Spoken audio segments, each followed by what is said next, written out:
Sometimes it can be really difficult to tell whether our intuition is guiding us to avoid something, to close a door, to not follow a path, or whether it's just pure fear. So this is a quick tutorial, and I'm going to do my best to help you to understand the difference and how you can discern whether it's intuition or whether it is fear that is guiding you. Just for a moment, imagine that you are standing in front of a bridge and you're about to cross this bridge. And the bridge, of course, is a metaphor for whatever you're experiencing right now. And you're about to cross the bridge and suddenly you are overcome with some fear. And you're asking yourself now, is this my fear or is this my intuition telling me not to cross the bridge? Now, both could be true, right? Is it my fear because I've read stories about trolls under bridges and I'm now scared that under the bridge is this troll waiting for me? Is it my conditioning? Is it the fact that once when I was young, there was a troll under the bridge and therefore I am now scared of bridges?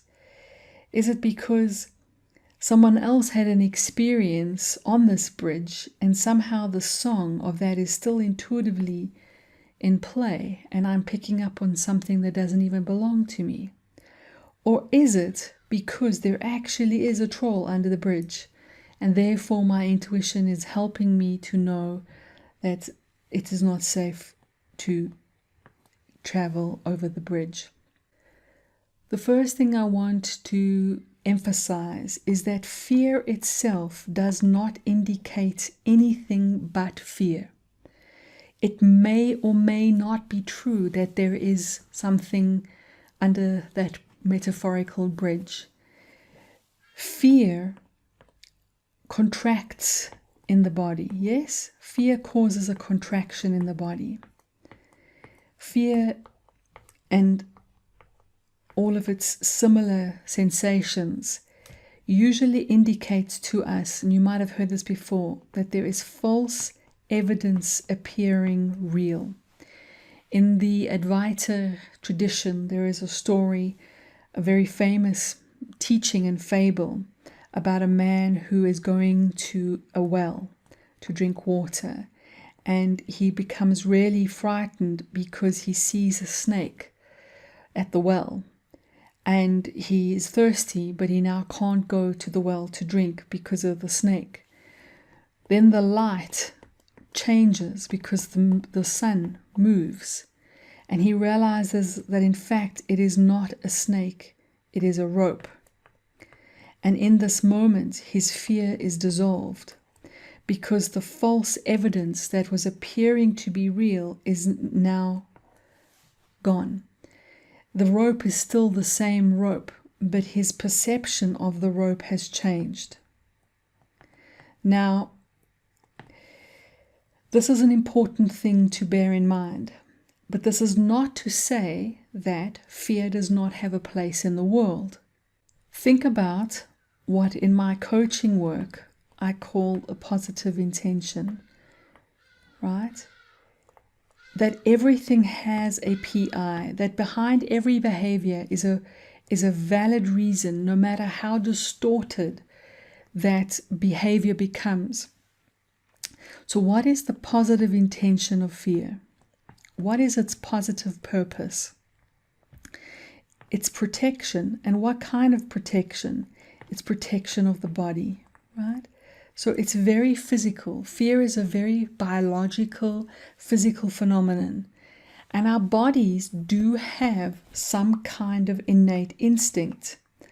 So our body can sometimes pick up on something and it becomes frightened as a way of, let's now run. Adrenaline is increased, etc. Now, many chemical processes can actually induce fear. If your hormones are out, Sugar rushes, imbalances in the chemistry of the body can induce fear. So can loud noises, fatigued adrenals. I mean, the list can go on, and I'm not a medical doctor.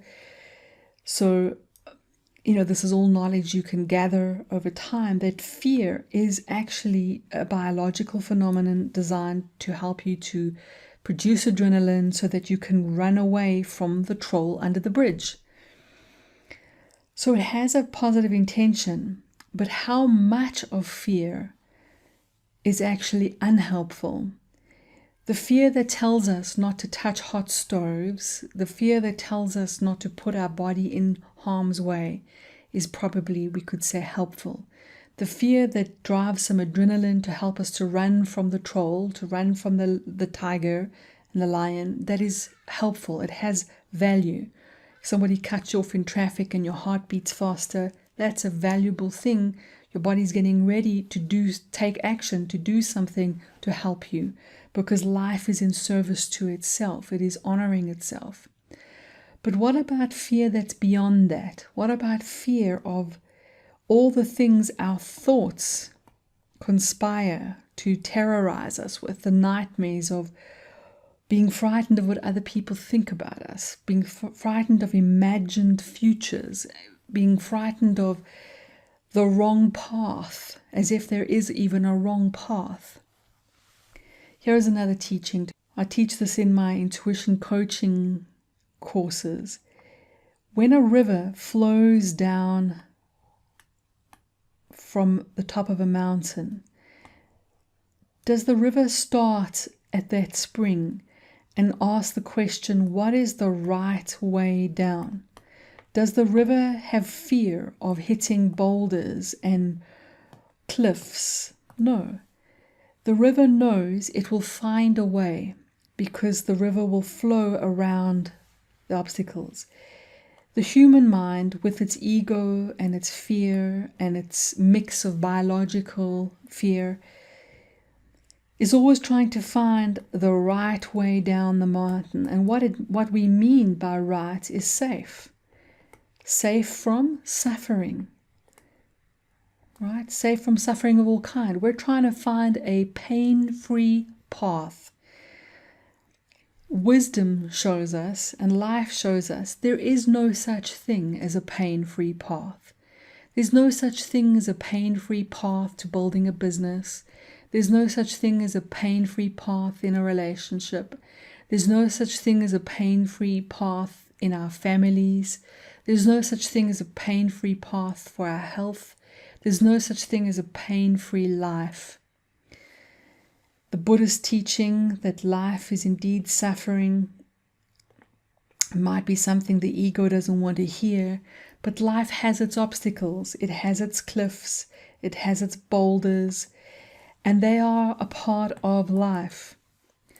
Now, intuition, when it's aligned to truth, when intuition is aligned to truth instead of in service to the ego,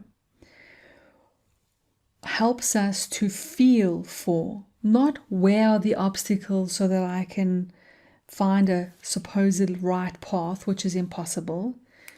We can use our intuition to feel for, how do I increase the flow of my river? How do I increase the flow of truth? Because truth and the river can go around the boulder, can surrender to the cliff. But if we hold back our river out of fear, we are keeping a dam, and we might have a little trickle, and then that little trickle hits the boulder and goes, you see it's impossible. When we are tuned in to our deepest truth, we are tuned into that which opens instead of closes. I'm trying to give you probably too many understandings here, but that's just an overview. Let's go back to the troll and the bridge. So, when we face our metaphorical bridges of life, we need to understand and to remember that There is no right path in life. There's no pain-free path. So how do we know if it's a rope or a snake? How do we know whether our fear is directing us?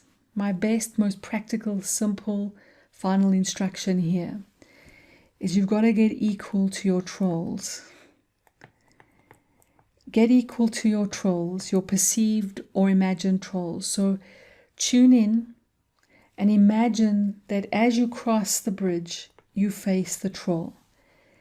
And show yourself what is still true even though the troll is there. Tune in to the deepest truth that cannot ever be touched by a troll. The deepest truth that can never be affected by life, that life can never take from you. That you are always love itself. That you are the peace, you are the love.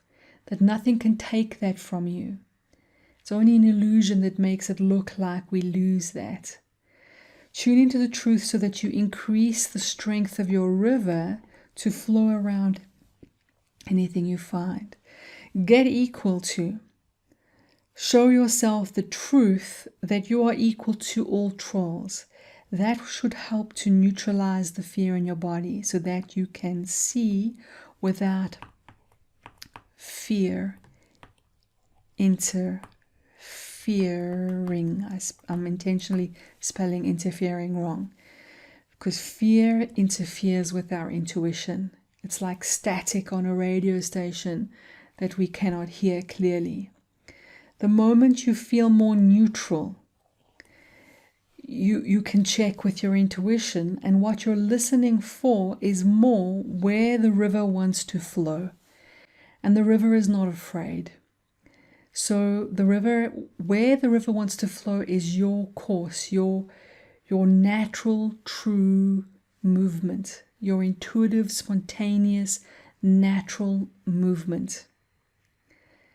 Knowing that there are obstacles, knowing that there is no right path, knowing that you are equal to the trolls,